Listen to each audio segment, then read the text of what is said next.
നിങ്ങളെ പ്രതിയുള്ള നിന്റെ താഴ്മയും വാഴ്ത്തപ്പെട്ടതാകുന്നു.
സങ്കടത്തോടെ തന്നെ കുറിച്ച് കരയുവാൻ പ്രായ സ്ത്രീകൾ കൂട്ടമായി കൂടി.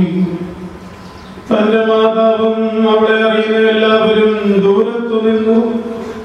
മാതാവ് വലിയ സങ്കടത്തോടും ദുഃഖത്തോടും കൂടെ, എന്റെ പുത്ര, നീ എവിടേക്ക് പോകുന്നു? എന്റെ വാത്സല്യവാനേ, നീ എവിടേക്ക് പോകുന്നു? ഇവർ നിന്നെ എവിടേക്ക് കൂട്ടിക്കൊണ്ടു പോകുന്നു എന്ന് പ്രാവിനെ പോലെ കുറുകിക്കരയുവാൻ തുടങ്ങി. അയ്യോ, നിഷേധികളായ ജനത്തിന്റെ കയ്യിൽ നീ നിന്നെ എന്തിനേൽപ്പിച്ചു കൊടുത്തു? എന്റെ പുത്ര, എനിക്കു കഷ്ടം. എന്റെ വാത്സല്യവാനേ, എനിക്കു കഷ്ടം. ഇന്ന് നിനക്കെന്ത് സംഭവിച്ചു? ഞങ്ങൾക്ക് വേണ്ടിയുണ്ടായ നിന്റെ കഷ്ടാനുഭവം ഞങ്ങളെ പ്രതിയുള്ള നിന്റെ താഴ്മയും വാഴ്ത്തപ്പെട്ടതാകുന്നു. ശ്രീ